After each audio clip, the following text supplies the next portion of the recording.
උත්පත්ති 38 වෙනි පරිච්ඡේදය. යුදා සහ තාමාර්ගේ කතාව. එකල යුදා තම සහෝදරයන්ගෙන් වෙන් වී අදුල්ලම් නම් නගරයේ වැසියෙකු වන හීරා නැමැත්තෙකු සමග වාසය කිරීමට ගියේය. එහිදී ඔහු කානානීය ජාතික ෂුවා නැමැත්තෙකුගේ දුවක දැක ඈ සරණ පාවාගෙන ඈ සමග විසුවේය. ඈ ගැබ්ගෙන පුතෙකු ලැබුවාය. යුදා ඔහුට ඒර් යන නම තැබීය. ඈ නැවතත් ගැබ්ගෙන පුතෙකු ලැබුවාය. ඈ ඔහුට ඕනාන් යන නම තැබුවාය. ඈ තව වරක් ගැබ්ගෙන පුතෙකු ලැබුවෙන් ඔහුට ෂේලා යන නම තැබුවාය. ඈ ෂේලා ලැබූ විට යුදා සිටියේ කෙසිබ් නම් ස්ථානයේය. යුදා තම කුළුදුල් පුත් ඒර්ට තාමාර් නැමැති ස්ත්‍රියක විවාහ කොට දුනි. ඒත් යුදාගේ කුළුදුල් පුත් ඒර් සමිදානන් වහන්සේට විරුද්ධව බොහෝ පව් කළ හේයින් උන්වහන්සේ ඔහු මැරෙන්නට සැලසූසේක. එවිට යුදා ඕනාන්ට කතා කොට නුඹ සහෝදරයාගේ වැන්දබුව සරණ පාවාගෙන මසිනා කෙනෙකු නිසා ඈවෙත යුතුයකම ඉටු කර සහෝදරයාට දරුවන් උත්පාද කරන්නයි කීය. එහෙත් ඕනාන් දරුවන් තමාගේ නොවන බව දැනගෙන තම සහෝදරයාගේ වැන්දබුව සමග සයනය කළ සෑම විටම සිය සහෝදරයාට දරුවන් නොදෙනු පිණිස තම පුරුෂ ධාතු බිම වැగిරෙන්නට සැලසීය. ඔහු කළ ක්‍රියාව සමිදානන් වහන්සේට අප්‍රසන්න වූ හේයින් උන්වහන්සේ ඔහුද මැරෙන්නට සැලසූසේක. එවිට යුදා තම ලේලිය වන තාමාර්ට කතා කොට මාගේ පුත්‍ර ෂේලා වැඩිවියට පැමිණෙන තෙක් ඔබේ පියා වෙත වැන්දබුවකු මෙන් ආපසු යන්නයි කීවේය. ඔහු මෙසේ කීවේ ඔහුගේ සහෝදරයන්ට වූ ලෙසම ඇතැම් විට ඔහුත් මැරෙන්නට පුළුවනයි සිතූ නිසාය. එවිට තාමාර් ගොස් තම පියාගේ ගෘහයෙහි පදිංචි වූවාය. කලක් ගිය පසු ෂුවාගේ දුවවන යුදාගේ භාර්යාව මලාය. ඔහුද අවමංගල්‍ය කාලය නිම වූ පසු අදුල්ලම් නගරවැසි තම මිත්‍ර හීරා සමග තම බැටළුවන්ගේ ලොම් කපන මිනිසුන් වෙත තිම්නා නම් ස්ථානයට ගියේය.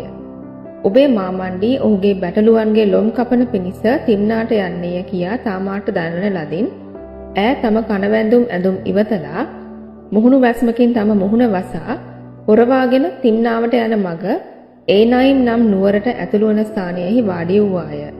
මන්ද ෂේලා වැඩිවියට පැමිණි නමුත් ඔහුට ඈ භාර්යාව කොට නුදුන් බව ඈ දුටු හේයිනි. යුදා ඈ දුටු විට ඈ තම මුහුණ වසාගෙන සිටි බැවින් ඈ වේශ්‍යාවකයි ඔහු සිතීය. ඔහුද මග අසල සිටි ඈ වෙත ගොස් කරුණාකර එන්න. ඔබ සමග සයනය කිරීමට මට ඊටද හරින්නයි කීය. මන්ද ඈ තම ලේලිය බව ඔහු නොදත් හේයිනි. ඈද උත්තර දෙමින් මා සමග සේවනයෙහි යෙදෙනු පිණිස ඔබ මට කුමක් දෙන්න හිදයි ඇසුවාය. පට්ටියෙන් එළු පැටියක එවන්නෙමි ඔහු කී විට හොඳයි ඔබ එය එවනතුරු මට අත්තිකාරමක් දෙන්න හිදයි විචාලාය. එවිට ඔහුද කුමන අත්තිකාරමක් ඔබට දෙන්නදයි ඇසුවෙන් ඈද ඔබගේ මුද්‍රාවත් මාලයත් අතේ තිබෙන සැරයට යට්ටයයි උත්තර දුන්නාය. ඔහු ඒවා ඈට දුන් පසු ඈ සමග සයනය කළේය. ඈද පිළිස්ද ගත්තාය. පසුව ඈ නැගිට පිටත්ව ගොස් සලුව ඉවතලා කණවැන්දුම් ස්ත්‍රියකගේ ඇඳුම් ලා ගත්තාය. යුදා අදුල්ලම් නගරවාසී තම මිතුරා අත සියගෙන් අත්තිකාරම ආපසු ලබා ගන්නා පිණිස එළු පැටියෙකු යැවීය. එහිත් ඔහුට ඈ සම්බ නොවූවාය. එවිට ඔහු එහි සිටිය මිනිසුන්ට කතා කොට ඒනයින් නම් ස්ථානයේ මග අසල සිටි වේශ්‍යාව කොහෙදයි ඇසූ විට එහි වේශ්‍යාවක් සිටියේ නැතයි ඔහු උත්තර දුන්නා. පසුව ඔහු යුදා වෙත ආපසු ගොස් මට ඈ සොයා ගන්නට බැරිය. ඇරත් එහි සිටි මිනිස්සු පවා එහි වේශ්‍යාවක් සිටියේ නැත කියා කීවෝයයි සැලකලේය. එවිට යුදා කතා කොට ඈ ගද්දේ ඈම තබා ගත්තාවේ. නැත්නම් මිනිසුන් අපට සිනාසෙන්නට පුළුවනි. ඔබට ඈ සම්බ නොවූ නමුත් බලන්න මම මේ බැටළු පැටියා ඈවත යැවීමි කීය. මාස 3ක් පමණ ගත වූ පසු ඔබේ ලේලිය වන තාමාර් වේශ්‍යාකම් කළාය කියාද ඇරත් වේශ්‍යාකමින් ඈ පිළිස්දගෙන සිටින්නීය කියාද යුදාට දන්වන ලදින් ඔහුද ඈ පිටත ගෙනවොත් පුලුස්වා දමන්නයි කීවේය.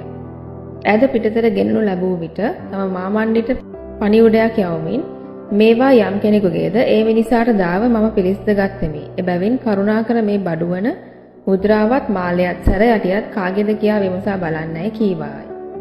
යුදාද ඒවා හඳුනාගෙන මාපුත් ෂේලා ඈට නුදුන් බැවින් මට වඩා හරි දේ කර ඇත්තේ ඈයයි කීය.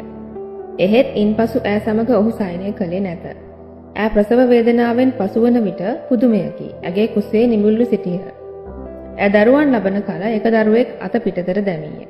වින්දමු මවද එයගෙන මොහු පළමුවෙන් පිට වී යයි කියා ඔහුගේ අතේ තද රතු නූලක් බැන්දාය.